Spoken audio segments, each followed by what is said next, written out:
السلام عليكم ورحمة الله وبركاته. ازيكم يا احسن اخوات في الدنيا؟ النهاردة ان شاء الله نعمل الكشري المصري. معانا كوباية من العدس بجبة، ونزلنا عليه وغسلناه كويس، ونزلنا عليه بكوباية مية مغلية. معانا بصلتين او 3 كبار وقطعناهم كده شرايح، ونزلنا عليهم بمعلقتين من النشا، بحيث ان احنا نغلف البصل كله بالنشا علشان ياخد القرمشة اللي احنا عايزينها.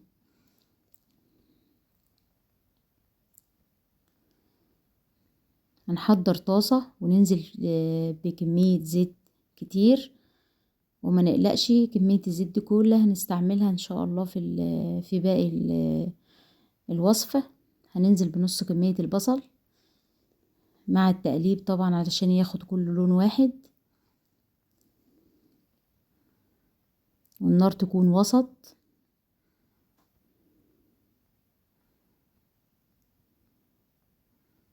طبعا نخرج البصل على مناديل مطبخ او على اي حاجة بتتشرب او على مصفى او كده، تكون بحيث ان هي تتشرب الزيت اللي بيطلع من البصل. طبعا هنخلص باقي الكمية بنفس الطريقة.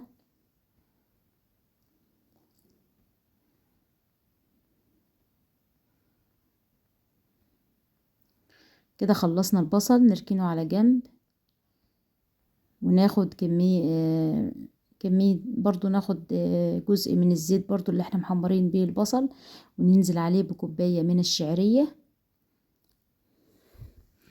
مع التقليب، بحيث ان الشعرية كلها تبقى لون واحد وتاخد اللون الذهبي اللي مش غامق قوي. ننزل بكوباية ونص من الرز، وننزل بالعدس، ونقلب كل ده ببعضه، وبعدين ننزل بكمية المية بحيث ان هي تبقى تغطي الرز والحاجات دي كلها، تبقى عالية شوية. وننزل بالملح، معانا هنا مية مغلية، وننزل بكيس من المكرونة الاسباجيتي، بحيث ان احنا نكسرها كده من النص، ان هي تبقى ايه، مش طويلة قوي، يعني نقسمها من النص، وننزل في المية المغلية بيها. معانا برضو كيس من المكرونة الصغننة جدا، هي ديت المكرونة بتاعت الكشري. طبعا هنحط ملح في المية، معلقة ملح في المية.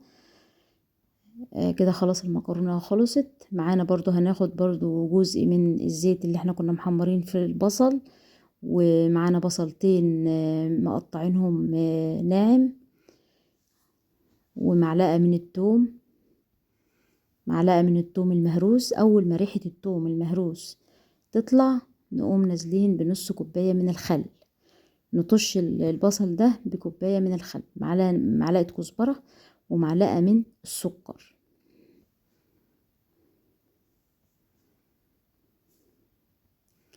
هننزل بكوباية ونص من صلصة الطماطم. لو الطماطم بتاعتكم مش حمرة زي كده، ممكن نضيف معلقة من الصلصة الجاهزة، اللي هي صلصة المحلات. طبعا صلصة الكشري بتكون مش تقيلة أوي ولا خفيفة أوي. معانا معلقة ملح، هنظبط الملح بقى، هنظبط الملح بتاع التقلية بتاعت الكشري. وقبل ما ننزله بقى يعني بحاجات بسيطة كده، يدوبك نطفي النار ونحط معلقة من الكمون ومعلقة من جوز الطيب. جوز الطيب دي اللي بتخلي ريحة الكشري زي كشري المحلات بالظبط، ولو مش متوفرة عادي. طبعا بنقلب ونطفي عليها عشان الكمون ما يمررش.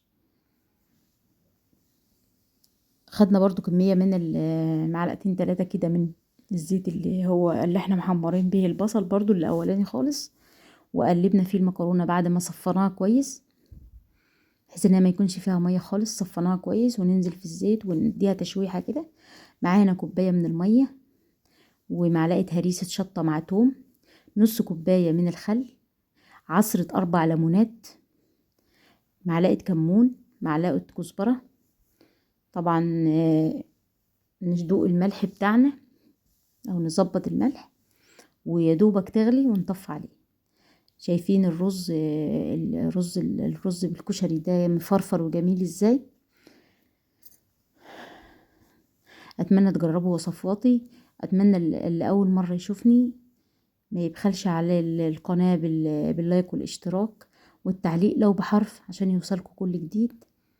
واشكر اخواتي اللي معايا في القناة مشتركين معايا. ويا ريت يعني اتمنى ان كل اللي بعمله يعجبكم، واتمنى تجربوا وصفاتي وتقولوا لي رأيكم فيها.